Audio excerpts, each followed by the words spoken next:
చూడండి, మెట్టుకు క్రీస్తుని ధరించుకున్నటువంటి వారమై శరీర ఇచ్చలను నెరవేర్చుటకు శరీర విషయమై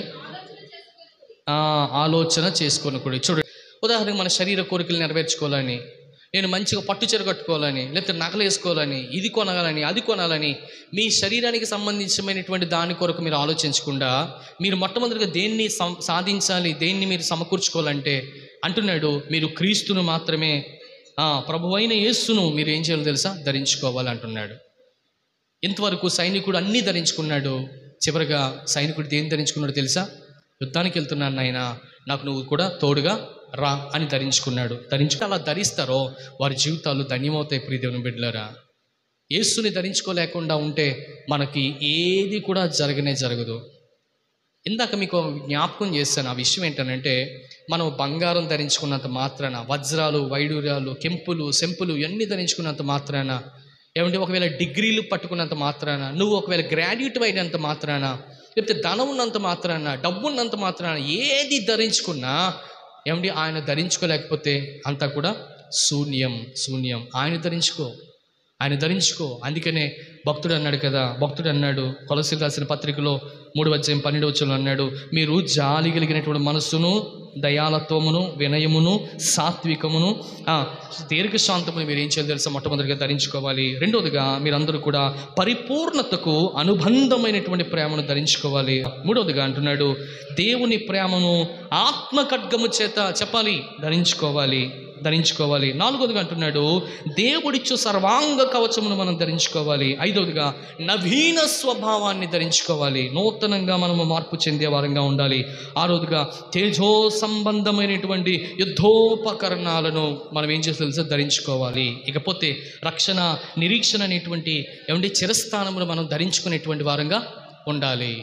రక్షణ, నిరీక్షణ. ప్రియదేవుని బిడ్డలారా గమనించండి, మనం ఏం ధరించుకోవాలో తెలుసా, క్రీస్తుని ధరించుకునే వారంగా ఉండాలి.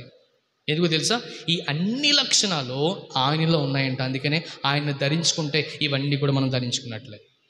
అర్థమవుతుందండి? ఆయన సమస్తం ధరించుకున్నవాడిగా ఉన్నాడు. ఈ లోకంలో ఉన్నప్పుడు ఇవన్నీ ధరించుకున్నాడు ఆయన. ఇవన్నింటినీ ధరించుకున్నాడు. ఇవన్నీ లక్షణాలు కలిగి ఉన్నాడు. ఇవన్నీ కూడా ఒక్క లక్షణం కూడా ఆయనలో లేదని చెప్పడానికి వీల్లేదు. అన్ని లక్షణాలు ధరించుకున్నాడు. అందుకనే పాపాన్ని జయించాడు, శాపాన్ని జయించాడు, మరణాన్ని జయించాడు, మృత్యుంజయుడయ్యాడు, సమాధిని గెలిచాడు, సజీవుడిగా ఉన్నాడు. తండ్రి కుడిపార్శ్వమున ఈ రోజున మనందరి కొరకు మీరు కూడా యుద్ధం చేయండి రా, నేను ఎలాగైతే అక్కడికి వెళ్ళానో మీరు కూడా అలాగే వస్తారు. త్వరలో నేను మీకు ఇస్తాను, నిరీక్షణ నేను ఇస్తాను, శక్తిని నేను ఇస్తాను, రక్షణ నేను ఇస్తాను, మారు మనసుని నేను ఇస్తాను, సమస్తాన్ని నేను ఇస్తాను. మీరు చేయండి, మీరు ప్రార్థన చేయండి. ఈరోజు మనం చేయవలసినటువంటి ప్రాముఖ్యమైనటువంటి ప్రార్థన ఏంటంటే, మనం వాక్యాన్ని చదవాలి, ప్రార్థన చేసుకోవాలి, ప్రార్థన చేయాలి, వాక్యాన్ని చదవాలి, వాక్యం చదవాలి, ప్రార్థన చేసుకోవాలి. వాక్యము, ప్రార్థన మన చుట్టూ మనం కప్పుకోవాలి. మన బిడ్డలను కప్పాలి, మన భర్తకు కప్పాలి, మన భార్యకు కప్పాలి, మన సంఘానికి కప్పాలి. ఇలా మనం అందరం కప్పుకుంటే మనం ఏమవుతుందో తెలుసండి, క్రీస్తుని మనం నిజంగా ధరించుకునే వారంగా ఉంటాం. చాలామంది నాకు తెలిసిన వారు ఉంటారు, క్రీస్తుని ధరించుకోవడం అంటే సిలువేసేసుకుంటారు. ప్రియదేవుని బిడ్డలారా, కొబ్బరి నూనెలో ఏమండి చేయిలు పెట్టేలా రాసేసుకున్న వారు ఉంటారు. అది కాదు ధరించుకోవడం అంటే, అది తుడిస్తే పోతుంది. అర్థమవుతుందండి? ఒకవేళ గౌరీపట్నమో లేకపోతే గుణదల దగ్గరికి వెళ్ళి, లేకపోతే ఎక్కడికో వెళ్ళి, లేకపోతే తీర్థాలు ఎక్కడైనా సిలువు దొరికితే చాలా తెచ్చుకుని వేసేసుకునేవారు చాలామంది ఉన్నారు. ఇది కాదు ధరించుకోవడం అనేది.